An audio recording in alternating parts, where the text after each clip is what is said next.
पाकिस्तान के साबिक वजीर आजम इमरान खान साहब जो हैं वो अपने मुल्क के खिलाफ आर्टिकल लिखते रहते हैं, अपनी जुडिशरी के खिलाफ, अपनी फौज के खिलाफ तनकीद जरूर करनी चाहिए, लेकिन बैरून मुल्क अखबारों में आर्टिकल लिखने से पाकिस्तान की अदारों के खिलाफ और जुडिशरी के खिलाफ आपको लगता है कि ये नेशनलिज्म है? और दूसरा, आपने देखा होगा आजकल भारत में एक चल रहा है कि फवाद चौधरी साहब का एक इंटरव्यू एक टीवी ने लिया, मोदी साहब ने उसके ऊपर कमेंट कर दिया, क्योंकि मोदी साहब तो कमेंट ही नहीं करते पाकिस्तान में।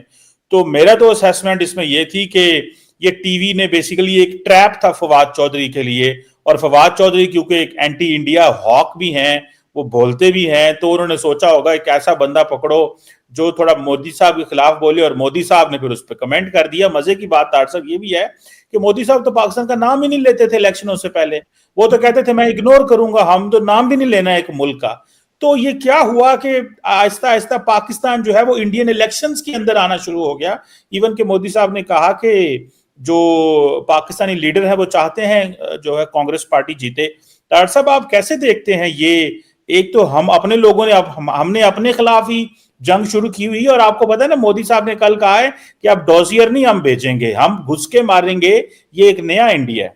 बिल्कुल चीमा साहब, इससे मैं समझता हूँ बहुत बड़ी बात है आज। बल्कि मैं ये डिस्कस करने से पहले आपको बीबीसी का आर्टिकल है उसके बारे में बात करूंगा कि उन्होंने आज कहा है कि पाकिस्तान इलेक्शनों के दौरान पाकिस्तान का नाम क्यों लिया जा रहा है बार बार, वरना उससे पहले कोई भी नाम नहीं लेता। ना सिर्फ मोदी साहब भी उसका पाकिस्तान का नाम नहीं लेते, जयशंकर साहब भी नाम नहीं लेते। लेकिन इससे क्या मुराद है, क्या वजह है कि आप पाकिस्तान या एंटी मुस्लिम रेटरिक के बगैर आप इलेक्शन ही नहीं जीत सकते? हालांकि आपकी जो है list of performance and your दूसरी चीजें, आप ये क्यों हो रहा है सारा कुछ? और इस आर्टिकल के हवाले से और जो आपने खुद फरमाया कि फवाद चौधरी साहब का जो इंटरव्यू है उस पर और उनका ट्वीट भी बड़ा, वो उसको भी वायरल किया गया, वायरल है इस वक्त हो चुका है। बीबीसी ने अपने आर्टिकल के अंदर भी वो ट्वीट ऐड किया है, और मैंने उसमें वो राहुल गांधी साहब की वीडियो सुनी है जिसमें उन्होंने कहा है कि राम मंदिर के इफ्तिताह के ऊपर आपने गरीब आदमी कोई नहीं देखा, वहां पे गरीब कोई हिंदू नहीं था, वहां सिर्फ अडानी, अंबानी, अमिताभ बच्चन और सारे चंद। उन्होंने बल्कि अपनी राहुल गांधी साहब ने इल्जाम लगाया है कि मोदी साहब सिर्फ 2 से 3% इंडियन के लिए काम करते हैं और 15-20 लोगों की उनके पास टीम है बस, और कौम को उन्होंने मिसलीड कर रखा है। दर हकीकत जो बेरोजगारी इस वक्त इंडिया के अंदर है उसको इग्नोर किया जाता है। लेकिन चीमा साहब देखें, ये तो फिर बीबीसी ने भी कहा है, Rahul Gandhi ultimately he is an opposition, उन्होंने भी बातें करनी है। लेकिन वेस्ट जो है, हमेशा मैंने कई आर्टिकल यहां पे पढ़े हैं कि इस वक्त इंडिया के प्रॉब्लम्स क्या है। एक इस पे कन्फेशन, रिगार्डलेस, मैं बल्कि तैयारी के साथ इस पे कह सकूंगा कि ट्रिकल डाउन इकोनॉमी काम नहीं कर रही भारत के अंदर। सिर्फ बड़े शहरों के अंदर चंद बड़े लोगों के पास पैसा है, दूसरी नीचे जो इकोनॉमी काम नहीं कर रही इस वक्त। इंडियन यूथ, मैंने बल्कि कल एक आर्टिकल देखा है कि पढ़ा है मैंने कल एक आर्टिकल कि चाइना के अंदर यूथ की बेरोजगारी 20% के करीब है, लेकिन जब उस आर्टिकल में पढ़ा मैंने तो भारत का नंबर भी 17% यूथ जो थी वो भी अनएम्प्लॉयड है। ये एक इशू है इस वक्त, चाहे इसको आप इग्नोर कर दें, आप इस पे तवज्जो ना दें, आप दर हकीकत एक और भी प्रॉब्लम है यहाँ पे डिस्कस करना चाहूंगा जो कि ट्रेजेडी है डेवलपिंग कंट्रीज की, खासकर बल्कि सारी दुनिया का एक डेमोक्रेसी का एक सेटबैक है इस वक्त। एक तो मैं देखने वालों, खासकर जो मजहबी जनूनी लोग हैं, जो खासकर जो कि आंखों पे पट्टी बांध के दोनों कंट्रीज में है, ये मैं एक कंट्री की बात नहीं करूंगा, बल्कि डेवलपिंग कंट्रीज जहां तालीम का फुकदान है वहां पे मैंने आपको हमेशा बताया कि वहां रिलीजन का चूरन बड़ी खूबसूरती से बिकता है, लोग फिर बेचते हैं, कैश कराते हैं जो सियासतदान है। और उसके मैं जो समझता हूं कि उन्होंने बगैर जमहूरियत की खूबसूरती, आप एक स्ट्रॉन्ग अपोजिशन के बगैर जमहूरियत काम नहीं करती। यही आम लोगों को पता नहीं है, लोगों को तो खैर पता ही नहीं है ना। लोग इस वक्त मजहबी कल्ट में गिरफ्तार हो चुके हैं। पाकिस्तान वाली साइड पे भी एक तो उधर वाले हमारे कई भाईजान जो हिंदू भाईजान वो समझते हैं सिर्फ नफरत वही कर सकते हैं, दूसरा उनके साथ नफरत नहीं करता। उन्हें ये नहीं पता कि जितनी आप नफरत उनके साथ करते हैं पाकिस्तान में उससे कुछ डबल नफरत होगी उनके खिलाफ। ये आप समझते हैं कि शायद आप ही नफरत कर रहे हैं, वो जो जिहाद पे चढ़े हैं, आपका क्या ख्याल है, आपके लिए फूलों के हार लेकर बैठे हैं। लेकिन उसमें चीमा साहब इस वक्त अगर देखा जाए तो पूरी दुनिया के अंदर जो इस वक्त अथॉरिटेरियनिज्म ऑन द राइज है, जब अपोजिशन वालों के अंदर नहीं होगी, उनको बोलने की इजाजत नहीं होगी, या कमजोर होगी या बिल्कुल नहीं होगी, तो जमहूरियत काम किस तरह करेगी? वो तो फिर एक डिक्टेटरशिप बन जाएगी, और यही बन रहा है इस वक्त। मैं सिर्फ भारत की बात नहीं कर रहा हूं, अमेरिका को देख लें आप देखें, पूरी दुनिया तमाशा दे रही है कि अपने सदर, अपना एक साबिक सदर है, उसको किस तरीके से इबरत का निशाना बनाया जा रहा है, किस तरीके से इस वक्त जो कंजर्वेटिव है उनके IRS अकाउंट, उनके इनकम टैक्स उनके पीछे है। बल्कि मोदी साहब ने भारत के अंदर ईडी का तो खुद जिक्र किया अपने आखिरी इंटरव्यू में कि मेरे ऊपर इल्जाम है कि मैं ईडी को इस्तेमाल करता हूं। इसकी जरूरत महसूस उन्होंने की है कि इस इल्जाम को दोहराएं, कि अपनी पोजीशन क्लैरिफाई करें, नहीं जी मैं ईडी को इस्तेमाल नहीं कर रहा हूं। उन्हें जरूरत महसूस हुई है तभी किया ना उन्होंने, वरना इग्नोर करते हुए इस चीज को क्यों उन्होंने इस चीज को मेंशन करके एक खबर का हिस्सा बनाया।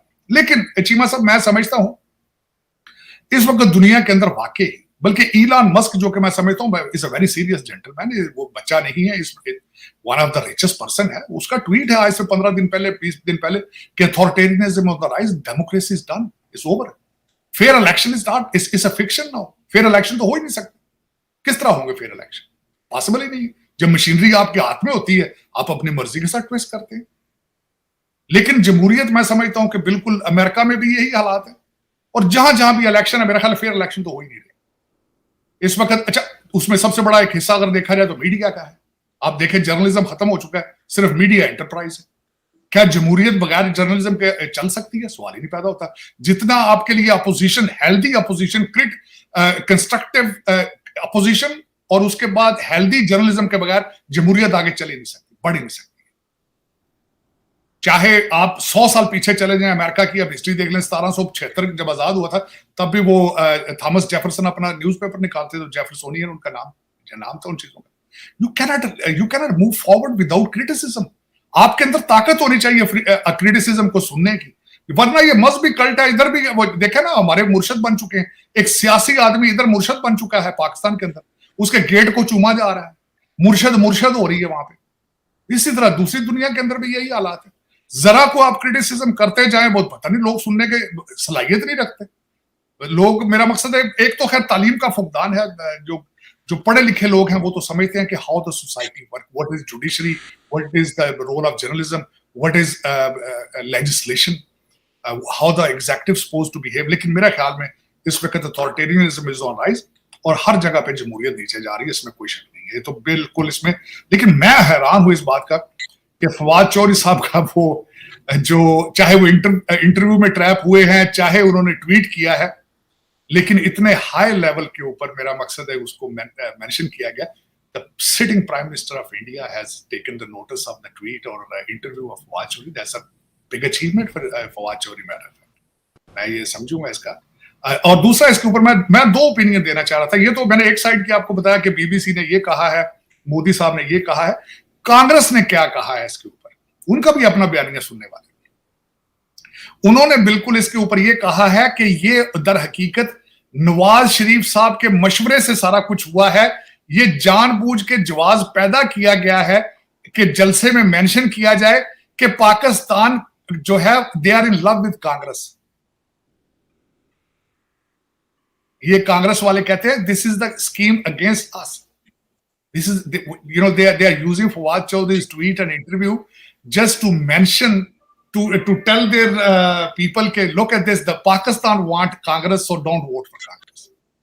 तो चले ठीक है, वो कहते हैं जैसे भी है, नाम तो आया है, नाम कहते हैं, नाम तो चाहे बदनाम से ही नाम तो है, लेकिन उसमें चीमा साहब कोई नहीं, हालात ना उधर इलेक्शन है, ना बांग्लादेश के इलेक्शन है, ना इजिप्ट के इलेक्शन है, ना अमेरिका के अंदर इलेक्शन है, ना भारत के अंदर इलेक्शन। इलेक्शन किस चीज का है? मैं तो समझता हूँ, हाँ ये मैं जरूर कहूंगा, मोदी साहब is good for India, he has done many things for India, no question about it.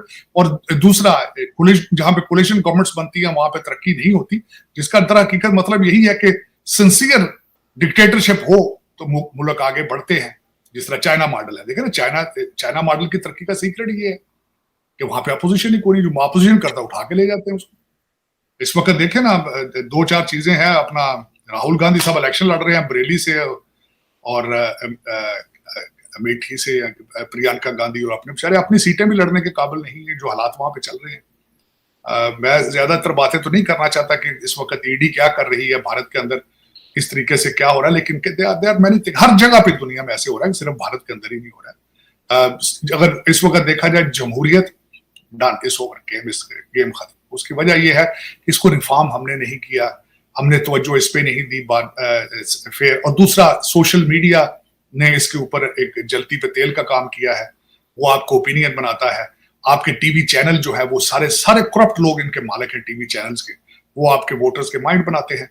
दूसरा, पैसा चलता है, लोग फिर पैसे को देखते हैं। पाकिस्तान के पूर्व प्रधानमंत्री इमरान खान ने जेल से एक चिट्ठी लिखकर देश की सियासत में भूचाल मचा दिया है। इमरान खान ने अपने देश की सेना पर बेहद सनसनीखेज आरोप लगाए हैं। इससे देश में हड़कंप मच गया है। इमरान खान दावा करते हैं कि पाकिस्तान की सेना उनकी हत्या करवाना चाहती है। इसके साथ ही उन्होंने देश की खराब स्थिति पर भी दुख जताया है। इमरान खान ने कहा कि देश की स्थिति इतनी भयावह है कि उनके जैसे नेता जेल में बंद है। उन्हें भ्रष्टाचार के आरोपों के तहत जेल में रखा गया है। ब्रिटेन के डेली टेलीग्राफ अखबार के लिए रावलपिंडी की अदियाला जेल से लिखे गए एक स्तंभ में क्रिकेटर से नेता बने 71 वर्षीय इमरान खान ने अपने पिछले दावों को दोहराया कि अगर उन्हें या उनकी पत्नी को कुछ भी हुआ तो इसके लिए सेना अध्यक्ष जनरल असीम मुनी जिम्मेदार होंगे। पाकिस्तान तहरीक-ए-इंसाफ पार्टी यानी पीटीआई के संस्थापक इमरान खान ने कहा कि नकदी संकट से जूझ रहा देश खतरनाक चौराहे पर है और सरकार हंसी का पात्र बन गई है। उन्होंने लिखा कि सैन्य प्रतिष्ठान ने मेरे खिलाफ वह सब कुछ किया जो वो कर सकते थे, अब उनके लिए बस मेरी हत्या कराना ही बाकी है। उन्होंने कॉलम में लिखा, मैंने सार्वजनिक रूप से कहा कि अगर मुझे या मेरी पत्नी बुशरा बीवी को कुछ भी होता है तो जनरल असीम मुनी इसके जिम्मेदार होंगे। लेकिन मैं डरता नहीं हूँ क्योंकि मेरा विश्वास मजबूत है। मैं गुलामी की बजाय मौत को प्राथमिकता दूंगा। पाकिस्तान के अस्तित्व के 75 से अधिक वर्षों की आधी से अधिक अवधि तक देश पर शासन करने वाली शक्तिशाली सेना ने सुरक्षा और विदेश नीति के मामलों में व्यापक शक्ति का इस्तेमाल किया है। हालांकि सेना ने देश की राजनीति में हस्तक्षेप से इनकार किया है। इमरान खान ने चेतावनी दी कि देश उसी रास्ते पे चल रहा है जिस पर वो 1971 में चला था, जब उसने पूर्वी पाकिस्तान यानी बांग्लादेश खो दिया था। इमरान खान ने कहा कि सैन्य उद्देश्यों के लिए अमेरिका को हवाई क्षेत्र और संबंधित सुविधाओं तक पहुंच के प्रावधान के बदले सैन्य प्रतिष्ठा की अमेरिका से निर्बाध समर्थन की उम्मीद मानवाधिकार के मसले पर अमेरिकी विदेश विभाग की रिपोर्ट्स के प्रकाशित होने के बाद से धूमिल हो गई है।